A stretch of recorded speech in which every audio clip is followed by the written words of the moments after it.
You know, you hear all the time about how progressive Taiwan is on gender equality. And in many ways, it's true. But if we look past the headlines, there are these deep-seated traditions that are still shaping everything: work, family, even our justice system. So today, we're going to grab a feminist lens to really see these invisible structures and get a handle on the challenges that are still there. Let's dive in. This is a question that I think a lot of us can really feel, right? On paper, Taiwan has made these incredible legal leaps forward. So why does that old school pressure, women at home, men at work, still pop up in our daily lives, in our offices, and even in our own families? That's the big puzzle we're going to try and solve today. Okay, so how are we going to break this all down? Here's the plan. First, we'll get familiar with the theoretical tools. Think of them as different ways of seeing. Then, we'll apply those tools to real-life stuff, like work and family. After that, we'll look at how these ideas show up in our laws and in the media. And finally, we'll talk about what the next steps toward real equality might look like. So, our main guide for all of this is a really fantastic book, Feminist Theories and Their Currents. And the best way to think about this book isn't as one single ideology or rule book. It's more like a collection of different lenses or glasses. Each one helps bring a different part of our society into focus. Right, and this is so important. There is no single feminism. What we really have is a whole spectrum of ideas. Think of it like a mechanic's toolkit. Each theory is a different tool designed to diagnose a different problem, to get right to the very roots of gender inequality wherever they might be. All right, so to really get how this toolkit works, let's look at three of the most foundational schools of thought.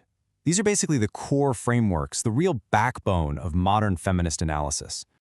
Okay, first up, we've got liberal feminism. The main focus here is on individual rights and fixing things through the law. It's all about removing legal barriers so that everyone, regardless of gender, gets a fair shot. A perfect example, right here in Taiwan, is the Gender Work Equality Act. That's classic liberal feminism in action. Then you have radical feminism, which, well, it digs a lot deeper. It argues that the real problem isn't just a few bad laws. The problem is the entire system of patriarchy itself, this whole power structure that affects everything, even our most personal relationships. And this is where that super famous phrase, the personal is political, comes from. And our third tool in the kit is socialist feminism. This one really zeroes in on how two huge systems, capitalism and patriarchy, work together. It's this idea that women are often caught in a double bind, facing oppression both in their paid jobs and through all the unpaid work they do at home, like raising kids or caring for elders. So just to put it all together, take a look at this. You can see it really clearly. Liberal feminism is about changing the laws. Radical feminism wants to dismantle the whole patriarchal system. And socialist feminism says you have to tackle both capitalism and patriarchy together. Different diagnoses, different solutions. All right, theory time is over. Now that we've got our tools, let's actually use them. Let's apply these ideas to the very real situations people face every day in Taiwan when it comes to work and family. This is where it gets real. So if we put on our socialist feminist glasses for a second, we can see the gender pay gap in Taiwan it's complicated. It's not just about two people doing the exact same job. First, you've got allocative discrimination. That's when women get pushed or guided into jobs that just pay less from the start. But here's the really sneaky part: valuative discrimination. This is when entire fields that are dominated by women, like caregiving or teaching, are just systematically valued less and paid less than male-dominated fields, even when the skills and effort are totally comparable. Okay, now check this out. At first glance, this number looks fantastic. 43% of all judges in Taiwan are women. I mean, that sounds like a huge success story, right? A sign that women are breaking into these really high-powered, respected professions. But is that the whole picture?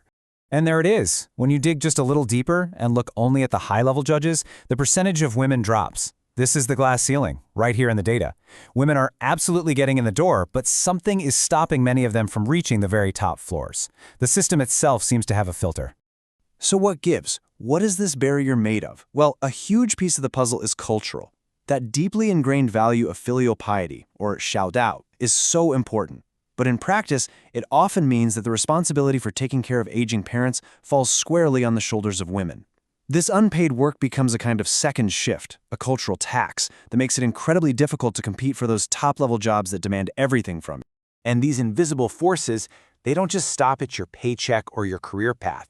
They show up in really powerful ways in our legal system and in the media we consume every day. Let's look at how this rigid, black-and-white thinking creates traps that really limit people.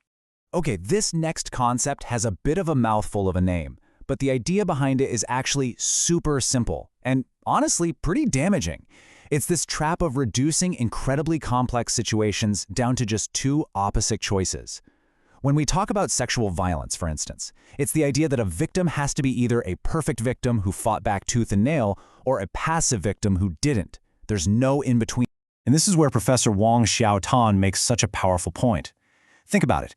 If the only victim we're willing to believe or support is the one who fits this very narrow, almost masculine idea of a fighter, what happens to everyone else? You're essentially silencing and erasing the experience of so many people's natural reaction to trauma was different. It's doing harm all over again. So faced with a system like that, how do survivors fight back and find their voice? Well, the research shows it's a journey. It often starts with that feeling of isolation, but the real turning point, the game changer, is connecting with other survivors. That's when the I starts to become a we. From there, a new understanding of the system can grow, and that can fuel collective action to actually change the system for everyone. It's about turning personal pain into political power. And of course, the media plays a huge role in keeping these boxes alive and well. Studies of media in Taiwan show that men are still the default experts in hard news, politics, the economy. Women, they're more likely to be in soft news, with the story focusing on their appearance, their age, or who they're married to. And sure, you see new ideas about masculinity, like the mei xing nan, or the metrosexual man, but it's often treated just as a new way to sell products, a change in style, not a real change in power. Okay, so we've spent a lot of time using our feminist toolkit to take things apart and see what's really going on. Now for the most important part. How do we go from just understanding the problem to actually doing something about it? How do we get to real, meaningful equality? So let's take stock. Where does Taiwan actually stand right now? There have been huge wins, absolutely. Progressive laws, the historic legalization of same-sex marriage, these are achievements to be proud of. But as we've seen, the hurdles are still very real. That systemic pay gap, the glass ceiling, the unspoken burden of caregiving, and those damaging binary stories in our justice system. So, if those are the problems, what are the solutions? Well, the analysis points to some really concrete policy ideas. For the economy, it's about pushing for equal pay for work of equal value, not just the same job. To help families, it means the state needs to step up with massively expanded public care for kids and the elderly. To crack that glass ceiling, you might need to monitor promotions or even consider quotas. And for our justice system, it's about training and education so that everyone understands there's no one right way to be a victim. And all of this really boils down to one final, really crucial question for all of us to think about. In Taiwan, and really all over the world, we see symbols of gender becoming more and more liberated, more fluid. But has the actual underlying structure of power really changed with them? That, right there, is the central challenge on the long road to real equality.